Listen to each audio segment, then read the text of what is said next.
Tordrad charged at it on his horse, bringing the lance up into a kill position. The Minotaur lowered its horns at seeing the challenge and charged in kind at the Ch11. The lance was longer.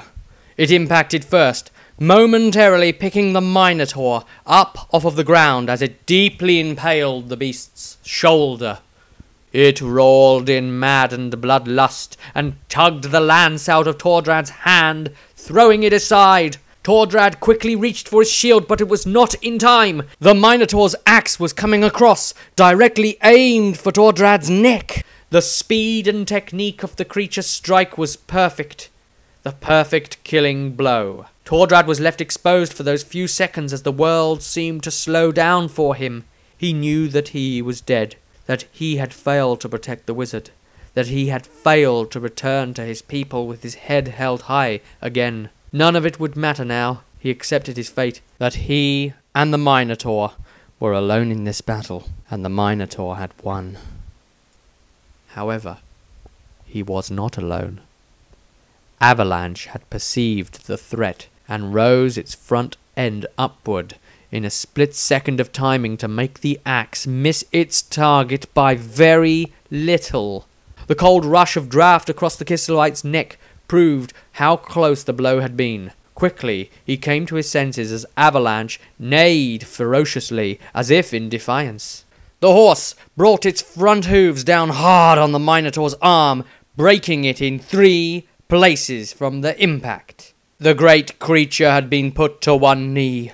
Tordrad lashed out with his scimitar, but the Minotaur's killing fury knew no bounds. It grabbed the Ch11's weapon arm in its great hand, taking the blow of the blade into its body, just to be able to grab the man and finish him with his bare hands, like it had with so many other humans over the last few weeks of the war.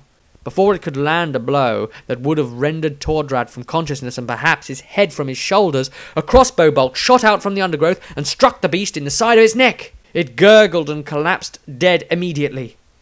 As Tordrad stood up, similar shots came out, striking down 4 of the Ungors.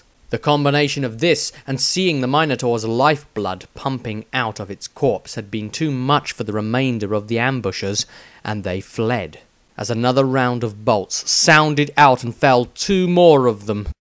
Within moments, the roadside was clear of attackers, and the group's saviours revealed themselves. Dieter immediately sat down on a tree stump and began sewing up a wound on his arm. He ignored the men who had revealed themselves here. Extract from the diary of Tobias, day 38. Then we were saved by 3 witch hunters, Matthias Hofer, Jacob Bauer, and Ulrich Fischer. Apparently, Ulrich, and variant spellings of it, are the most popular name for boys in all of Middenheim. Ha! No surprises there, then. It is interesting to see that these men wear amulets about their necks, with the same symbol on that we saw at Crowen's gravesite, and on Melvanius's ring, the sign of sword and hammer crossed in front of a twin-tailed comet with the letters O and F prominently to the sides. These men wanted to know of our mission, and the others filled them in. Apparently us asking about Crowen's death got their attention and they followed us out here. They had been trying to find us. We were lucky they did. Obviously these men are of the Ordo Fidelis. They aren't even meant to exist officially, and the fact that they are involved in this simply illustrates the growing danger of the situation this group finds itself in.